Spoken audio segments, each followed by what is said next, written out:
Video games are crazy expensive these days, so I want to show you some of my favorite free Steam games. No ads and no microtransactions. Nightmare Kart is a spooky low-poly racer that combines Mario Kart gameplay with Souls-like elements. You race through a bunch of gothic tracks, like misty graveyards and haunted mansions, drifting, collecting items, and doing mid-air stunts. But you also have a health bar, magic meter, and tons of enemies to deal with. It's challenging, but a blast to play with friends. There's even a story mode if you want to play solo. The controls are great, the music is awesome, and the graphics look like they were pulled right from the N64. Check it out if you like retro-style racing games. Handshakes is a really cozy co-op puzzle game.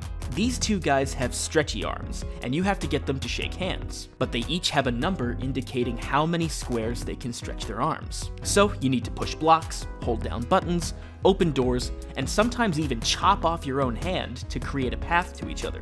This one is really silly and charming. The puzzle design is very clever, but it never gets too difficult.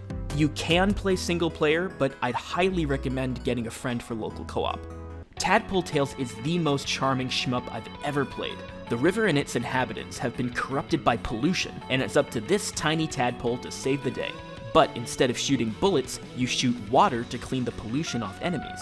Collecting health makes you bigger and stronger, but taking damage shrinks you down, so you need to be careful. It's a short game, but it's got a nice difficulty curve, and the hand-drawn animation is absolutely gorgeous, and reminds me of Cuphead in many ways. This is definitely one of those games that makes you say, just one more try.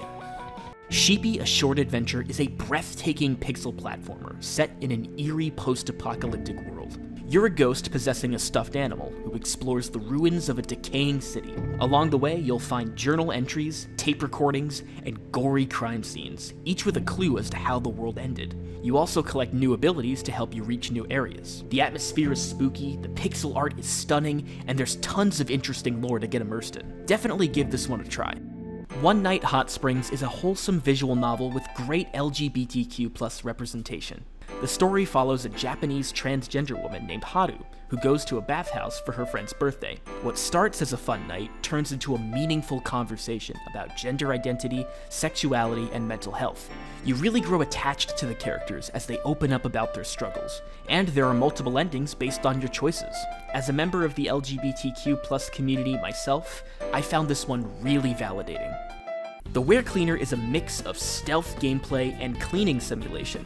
You play as a werewolf who works as a janitor at the world's most disgusting office. The goal is to clean up all of the godforsaken messes before time runs out, but if you run into someone, you'll be compelled to eat them. Try not to get spotted as you complete your tasks, but if you do happen to kill someone, you'd better get rid of the evidence before you get caught. This one is super funny and very replayable since you can always try to beat your score. Hey everyone, thanks so much for watching. If you want more free games, check out my other video on the best free mobile games with no ads. I'll see you next time.